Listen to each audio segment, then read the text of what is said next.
du côté de chez Sam.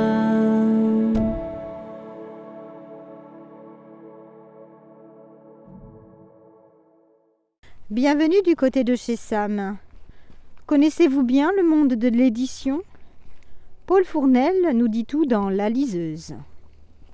Gaston Dubois, éditeur, doit rassembler les manuscrits qu'il doit lire dans le week-end. Depuis des lunes, je ne lis plus, je relis. La même vieille bouillie dont on fait des nouveautés, des saisons, des rentrées littéraires, des succès, des bides. Du papier qu'on recycle, des camions qui partent le matin et qui rentrent le soir, bourrés de nouveautés déjà hors d'âge. Valentine, une stagiaire, lui transmet de la part de Meunier une liseuse dans laquelle sont stockés les manuscrits. Elle est noire, elle est froide, elle est hostile, elle ne m'aime pas. Aucun bouton ne protrude au dehors. Aucune poignée pour la mieux tenir, pour la balancer à bout de bras comme un cartable mince, que du high-tech luxe, chic comme un suédois brun, du noir mat, du noir glauque au choix, du lisse, du doux, du vitré, du pas lourd.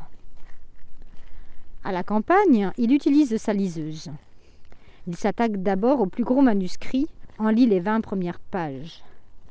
Pour corriger les coquilles, le crayon est inutile. J'ai toujours été l'homme des marges et de la mine de plomb, je veux être gommable. Le samedi matin est consacré au polar, l'après-midi au poème. Le lundi, il a rendez-vous à déjeuner avec Balmer, l'un de ses auteurs qui annule. Il commande alors un artichaut. L'artichaut est un légume de solitude, difficile à manger en face de quelqu'un, divin lorsqu'on est seul. Un légume méditatif, réservé aux bricoleurs et aux gourmets. Meunier a été envoyé par les cadors du groupe qui venaient de me racheter pour faire clair dans des comptes transparents. Celui-ci lui conseille de supprimer tous les livres qui ne se vendent pas à 15 000 exemplaires. Dubois lui explique. En général, voyez-vous, c'est après que l'on sait si le livre a fait 15 000, même quand on connaît les noms. Ce sont les acheteurs qu'il faudrait connaître. Meunier lui propose alors de faire une étude de marché. Mais cela coûte 3 fois le prix d'un livre. Dubois ajoute « Alors on a pris la fâcheuse habitude de faire des livres pour voir comment marchent les livres. Cela se nomme l'édition et il se trouve que c'est mon métier. » L'éditeur donne un manuscrit à lire à Valentine. Comme elle aime, elle est chargée d'appeler l'autrice pour lui annoncer qu'elle sera publiée. Balmer doit écrire un livre pour Dubois, mais il a aussi d'autres projets.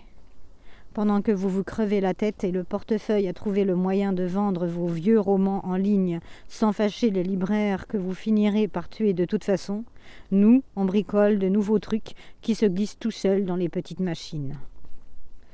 Dubois demande alors à Valentine et ses potes stagiaires de venir le voir dans son bureau.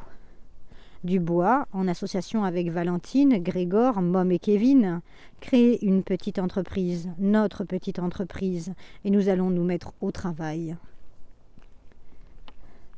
Un roman très frais et plein d'humour sur le monde de l'édition, avec les nouvelles technologies qui méritent d'être explorées. Sans oublier le passage savoureux sur l'artichaut.